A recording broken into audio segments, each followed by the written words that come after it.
So I took my Shahada, and I immediately, of course, had to start learning about the basic rituals that I needed to perform, the prayer and fasting and things like that. But honestly, I was still living in New York City, and my feeling at the time was I wanted to go to the top of the Empire State Building and just shout out to the world, go and read the Quran. You know, if you just know, you'll become Muslim. And honestly, when I lived in New York, I started to shut my door to people because I felt what I was doing was 100% completely right, that I had really stumbled on the truth, capital T, al-haq. And, but I wasn't in a position where I could argue with people, debate with people, speak in a rational way about it. I didn't have the Quran at my disposal to be able to quote the Quran or quote hadith. But I knew what I'd read was so right and made so much sense that it had to be the real truth of the world. Also, when I became a Muslim, suddenly that, for me, was the end of my career. I couldn't see how a Muslim woman could stand on a stage, dressed in beautiful garments and makeup, and singing in front of a mixed group of people. What I understood about Islam and the regulations for the different genders, this was not an appropriate thing to do for a Muslim woman.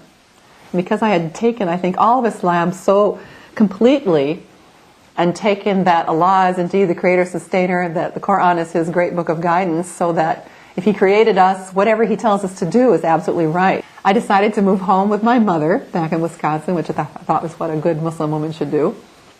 And that was very interesting. My father had passed away many years before. My mom was accepting of the religion, but not accepting of how Muslims dressed. When I was a new Muslim and living in my hometown in Wisconsin, I'd gone back to live with my mother. I wanted to wear hijab very badly, and again, wanting to be a full representative of Islam, looking like a Muslim woman. But my mother was against it. She didn't have a problem with the religion, but she certainly didn't like the scarf very much. She didn't want people to know I was a Muslim on the outside.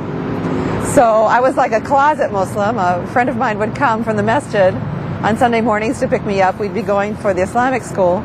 And she'd pull up and I'd get in the car. And as soon as we got around the corner from the house, I'd put my scarf on. And I know this is just the opposite of what the young girls do nowadays. And when I speak to some of the teenagers, that's exactly what I hear from them, that they go to school with their hijab in place, and as soon as they get away from mom and dad and get in the car, the scarf comes off, the makeup comes on, and so forth. So the girls always laugh when I tell them that story. Like, oh, Sister Noor is so strange. She does the opposite of what we do. But they stop and think about it, too. Alhamdulillah. Eventually, I moved out of my mother's house because it became such an issue. I was struggling with, I really need to wear hijab. I believe Allah wants me to wear hijab, but my mother's really opposed to it. Allah is asking for something, but He's always also saying, be good to your mother and be kind to your mother and respectful of your mother. And I was sort of caught in that in-between of, is that respecting my mother's wishes not to put on the Quran, or not to put on the Quran, the hijab? Or is that such a strong edict from Allah that I should wear the hijab that stands higher than respecting my mother's wishes? After I had moved out of my mother's house, I eventually put the scarf on one day, and I'd had it on. I'm sitting with Sister Terry Aziz, who, interestingly enough, is from the same community. She was practicing as a Muslim in my hometown in Appleton, Wisconsin. And when I first became a Muslim, I met her there when I first entered the masjid. Walaikum assalam. Yes, I remember we were being introduced by our friend Sister Nihal as a new Muslim just come from New York, and that we all needed to introduce you to everything. I remember sitting and talking with Terry at first Ramadan iftar and talking about the religion, and both of us are still learning and asking lots of questions of each other and defending things. What I remember though about Sister Noor here is that she got started right away in our Sunday school program with the children. I had small children, and I was substitute teaching every so often, and she jumped right in and started taking the preschool class and working with them. And she eventually started creating her music, her songs that she created.